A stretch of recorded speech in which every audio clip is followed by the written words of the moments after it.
Kain tayo, kanin. Saka yan. Kamote. Tapos yung salmon. Kamatis. Tsa-tsa. Kinuha ko na lahat yung gulay niya.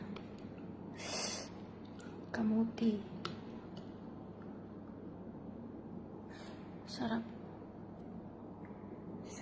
Masabaw. Ano? Naglagay ako ng isang piraso dyan na salmon. Kasi nandito lahat.